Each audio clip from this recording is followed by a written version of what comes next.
A bear stole a Taco Bell delivery order from a Florida family's porch, and then he came again for the soda. I love that headline. Yeah, And there's video of this, by the way.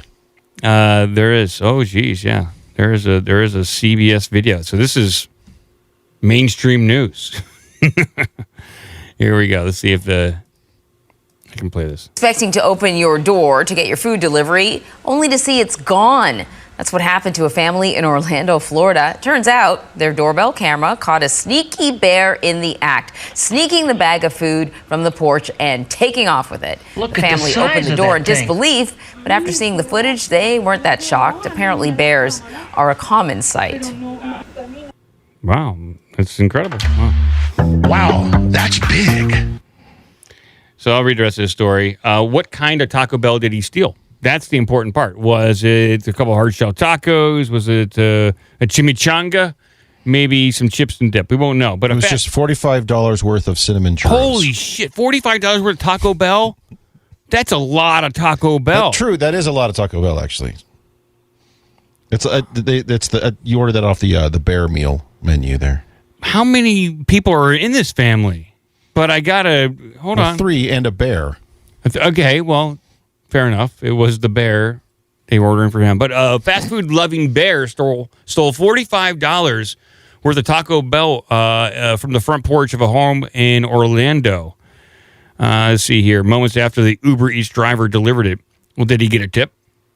Did the Uber Eats driver get a tip? We don't know. The bear probably doesn't tip very well.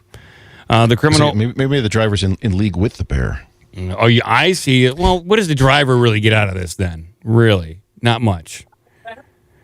The criminal was a black bear estimated to weigh 300... Why's he got to be black? Right, That's right. racist. And you got 3 men that weigh over 200 pounds apiece. The caper happened Friday. It was captured on the home's Ring camera. The video shows the beast sauntering up to the front door, grabbing the bag by its mouth, then a short time later coming back to steal the drinks. Yeah. Goodbye. He'd something to drink after that. You got to wash it down. You can't blame the bear for that one. 600 pounds of men. When the family opened the door about 10 minutes later, the Ring video captured their reactions. The bear took the food. Fuck, I'm going to eat, goddammit. Uber Eats reimbursed the family for the stolen food. Why? It was their fault. They didn't defend their porch. Yeah, it was what the delivered. hell? Also, who waits 10 minutes after a delivery? You know, shit. You got the Ring doorbell. It has motion sensors. This seems like this is some sort of parlor trick, some sort of stunt circus bear that has been trained to take people's food. All for viral videos. It's not the latest food heist by a hungry bear in the past 2 months. In October, a black bear stole frozen lasagna from a woman's kitchen in Minnesota. Also last month, a black bear was caught on camera swiping multiple burgers from a backyard barbecue in Tennessee. The frozen lasagna, they're implying that the bear has an oven. Yeah, did the bear cook the lasagna? Yeah. I need this. He's got like a kitchenette back at the cave. Like, this doesn't make any He's been sense. slowly stealing appliances. He's got a couple of hot plates back there. Bear comes out of the woods and plugs his shit into my house. In September, he's running an extension cord to his cave. I'm not paying for that damn bear's electricity. In September, a bear was captured on camera breaking into a cabin in Idaho Springs and stealing food. That same month, a 3-legged bear pilfered some White Claw hard seltzers from a Florida family's outdoor fridge. This is a lot of paid content for this. Like, this is a really good ad. Also, in September, 2 bears on an Alaska military base raided a Krispy Kreme donut van. Okay. Well, it is World Kindness Day coming up here, so got to keep that in mind. Bears want their free donuts. Yeah. So it wasn't stealing since Krispy Kreme was technically giving them away. So if they give free donuts to the first 500 people and a bear shows up as like number 3 and just chases everyone else off. That's like equals 100 humans at that point. Fine, give them the donuts. I don't know. According to the U.S. Fish and Wildlife Service, the most common human-bear encounters involve unsecured garbage and human food. And this is what I've been telling people. Secure your garbage. Always. Yeah, don't leave your garbage on the front porch and call it Taco Bell and claim a loss on it. I ask my wife that every night before we go to bed. Like, honey, did we secure the garbage? And yes, we did. Thank God. Also, is our Taco Bell still out on the front stoop? Leave it there till morning. That's my morning Taco Bell. I want $45 for the Taco Bell, but I want it cold. I like reheated Taco Bell. That's what I prefer. That little detail about them waiting 10 minutes after a delivery, because all these delivery services, you get the little alert, the text, whatever, it's been delivered. They're basically asking for it to be stolen. Why would you wait 10 minutes? Yeah, if it wasn't the bear, it was going to be some other person. It was going to be a homeless person. It was going to be a cougar, probably a raccoon. You know, it was just The neighbor. It's basically free food at that point. Mm-hmm. Yeah, hey, 10 minutes, that's statute of limitations. You don't claim that, that's now public property.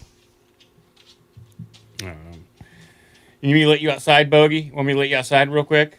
All See if there's Taco Bell out there. I will. I'm going to let my dog outside real quick. He needs to go out there. So you need Taco Bell too? Come here. If he's going outside, that's like a whole ordeal. Well, I think it has to let the dog out. You could trap the dog in the room and then you have to clean up afterwards. But You know, my dog's at a point, she's almost 15. She, like, turds fall out of her butthole. She doesn't know it. Securing some garbage out there. All right, you ready for another one? please.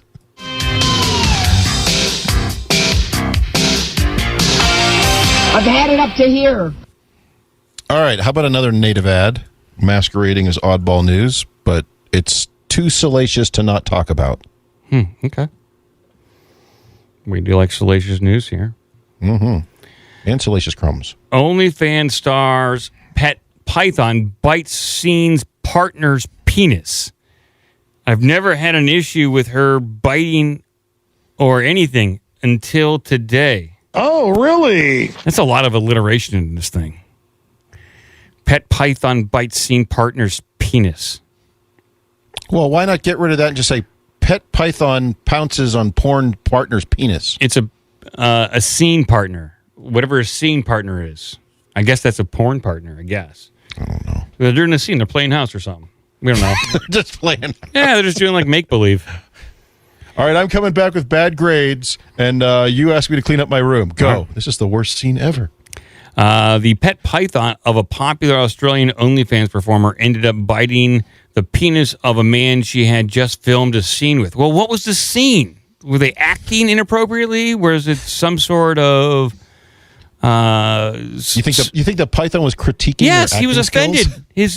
His cinematography and directorial sense was questioned, and he bit back. This is the worst play I've ever seen. Danny Dababello, a sex worker in Australia, posted on TikTok about the nightmarish incident. She introduced the viewers to Betty, her 8-foot centralian carpet python draped on her shoulders. Quote, I've never had an issue with her biting or anything until today. After shooting a scene with an unnamed man, he asked to hold Betty after he finished showering. Once he was cleaned up, the woman placed the snake around her scene partner's neck and headed to the shower to get cleaned up. That's when things took an unfortunate turn, as she heard a massive scream while headed to the shower. I turned around to see Betty is holding on to his penis, and he tried to pull it off. Of course, I mean, that's what you do. After a few minutes, they They managed... teach you that in sex ed. What happens when a snake bites your dick? After a few minutes, they managed to get the python off his penis. Well, maybe the man was well endowed, and this python thought it was like a competitive snake. You know, another snake in the area competing for food. And so this python tried to take it out. Penis man. But yeah, I think you're giving the snake too much credit there. I might be giving the penis too much credit. Yeah, that scene partner is not quite snake-like. Like I said, after a few minutes, they managed to get the python off his penis and get Betty back into enclosure. There was blood everywhere, so they cleaned up and made sure there were no little teeth left in the poor guy's penis. What the fuck? Was this all? This is all live on OnlyFans. That's crazy. Okay.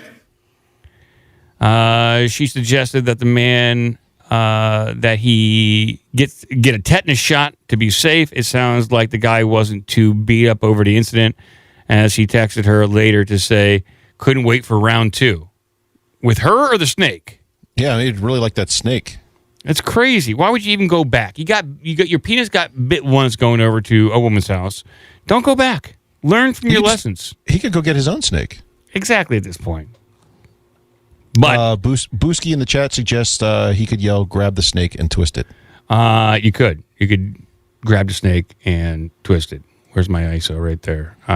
Twist his dick! That's what pythons do. They'll grab and twist. Grab his dick and twist it! Twist his dick! Maybe he was watching memes on his phone, and the python heard that Oh yeah. and said, "That's a good idea." Yeah. We've got full rotation! Turn it! You're pulling clips from Twister now? No, I think that was from the movie Core, where they had to restart the rotation of the Earth's my core. mistake. Some other bullshit movie. Yeah. Where the Earth's core stops working. It's off. Turn it back on. You know how they solved that problem, Cratchit? With a giant space train? Giant bombs that they detonated on the that's right. interior of the Earth to stimulate the spinning of the Earth again, the Earth's Wasn't core. that the one where Delroy Lindo puts on a wetsuit and walks through like liquid hot magma? He didn't last long, but he did put on a suit. It was mostly for show at that point, but yeah. Forgot all about that movie. Good movie. Solid movie. I'll say it's a movie. All right, well, we'll move on here. We'll agree to disagree.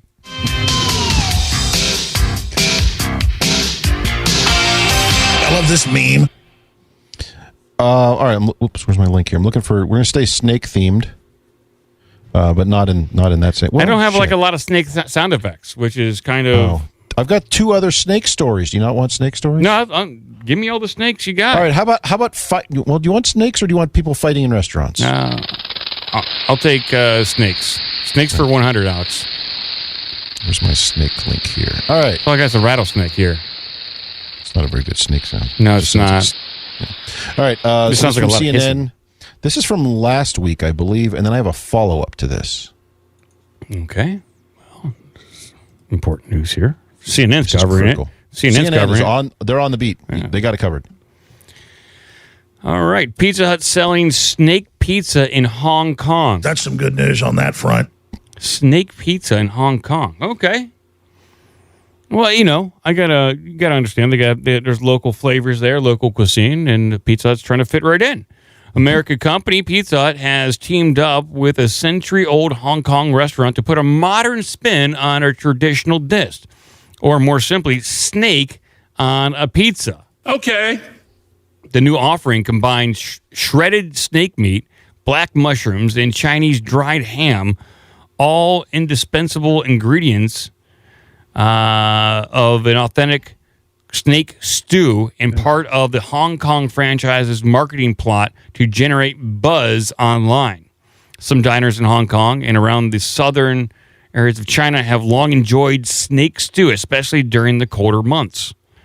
According to a saying from the local Cantonese dialect, the best time to eat snake is when the autumn wind begins to blow, when they've fattened up to prepare for hibernation. So you get the snakes when they're especially fat. Okay. Get those fat snakes. All right. You got to rip them off of men's dicks, apparently. Yeah, they would stew that thing up. Pizza put that thing right on a pizza. No Throw problem. that in there, too. That's right. Dick snake. Many believe that snake meat has medicinal properties, improving skin conditions and warming up the body. A rich culinary culture based on snake is common across other parts of the Southeast Asia too, such as Vietnam and Thailand, where snakes are usually farmed for consumption. Okay, let's take a look. Okay, you ever eat alligator or anything like that? I've had kangaroo. That's I've not had even gator, but I've had gator. Yikes. You ever eat snake? No, dude. And they said it was shredded snake meat. Yeah. Ugh. On top of the pizza. Well, I ate escargot. Yeah, what are you talking about? You eat fish heads from your slop bucket. What are you talking about? That's right. Yeah. His chum bucket down there by Chum by his bucket. foot. Underneath I'm his like desk. Shamu over here. I He just works- don't do any tricks. Keep it under your desk at work. Yeah, he reaches down Wet- below his desk and Wet handfuls of chum shoves it in his mouth and goes back to work. while he's on his Teams calls. Don't mind me. He's eating my fucking chum. You're talking shit about Pizza Hut. Pizza Hut, the extraordinary snake pizza, offers a perfect balance to all flavors, both tantalizing and savory for this season. If they had this in the U.S., I probably would order it and try it. It would seem like it would be buzzworthy here, you know? No, I'm with you. The Hong Kong pizza location have other plans for new menu items. Okay. So I have a follow up here on this. So this is, like I said, this was about a week ago when I first had this one. But I saw one the other day. The China, what's the actual link here? Is the South China Morning Post did a whole 7-minute segment on this. I put the link in Carrot Shop. If you skip to 3 minutes in, the 3:10 is where we're supposed to start. They show them actually trying this crazy pizza. The first section of this thing is all about the history of snake soup, and they go into great detail on this. But they do show the actual pizza and what that looks like. You read the bottom of the article where it says Domino's put out boba, the sweet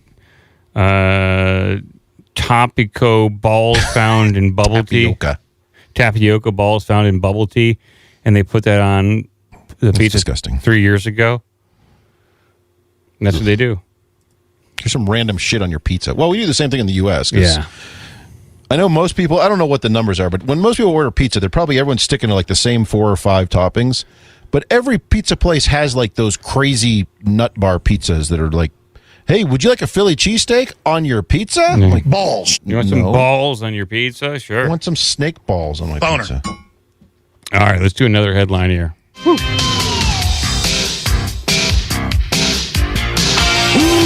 yeah!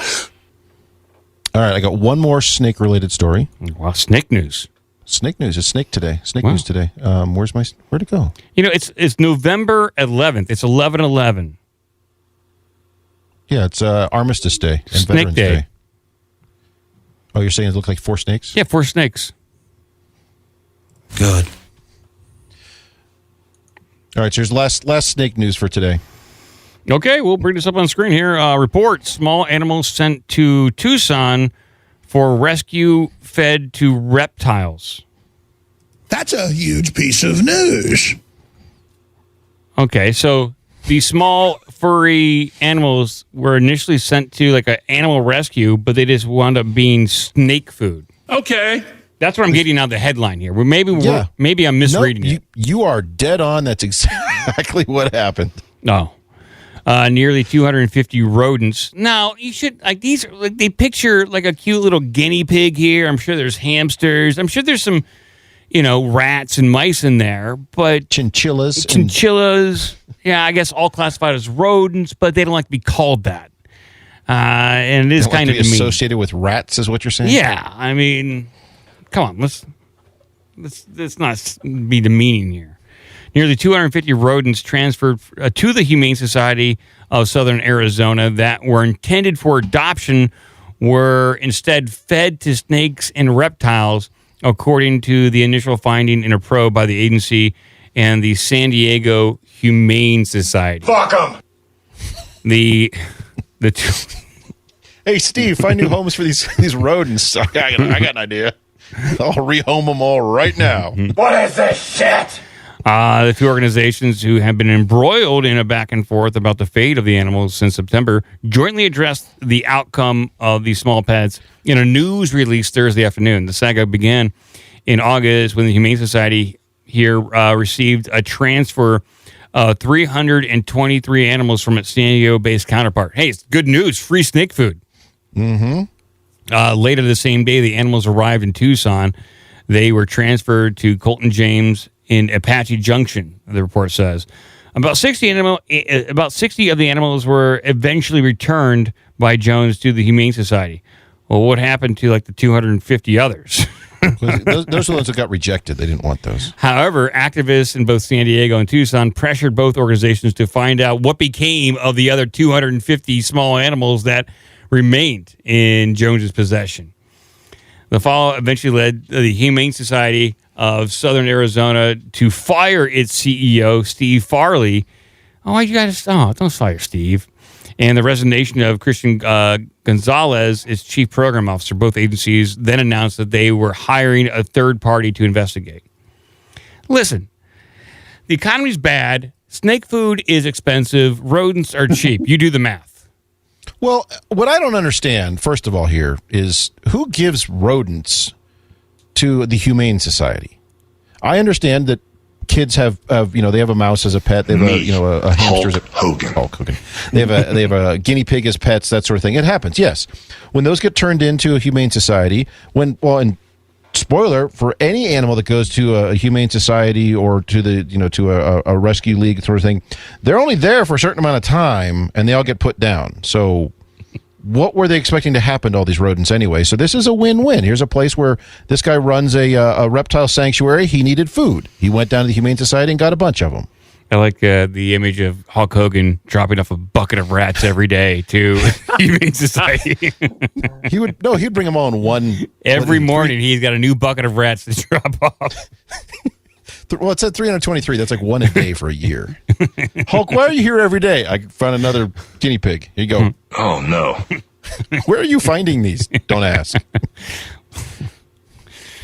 Let's see here. So we're expected to get a final report in December. So stay tuned, people. Yeah, I'm not following this one. I just thought it was somewhat odd. It is odd. It's goofy. It's goofy. Yeah, that's crazy. Okay, let's do one more. All right. We better blow whatever's down there before it blows us. All right. So speaking of blowing things, I got a couple options here for you. I got we'll skip that story, but I got story about a Florida retirement community that uses a secret code to identify who's ready for sex. Oh, interesting. We have Kraft trying to advocate for the term moist to be word of the year because of their mayo and dressings. Ooh. And we've got more people fighting in a Waffle House. Okay. It's a retirement sex code. Okay. I think that's the one. This reminds me of the story we did cover about 2 years ago about people hanging, was it underwear on people's cars so they could follow them home or something? Something like that, yeah. That was like an internet rumor that I covered as legitimate news.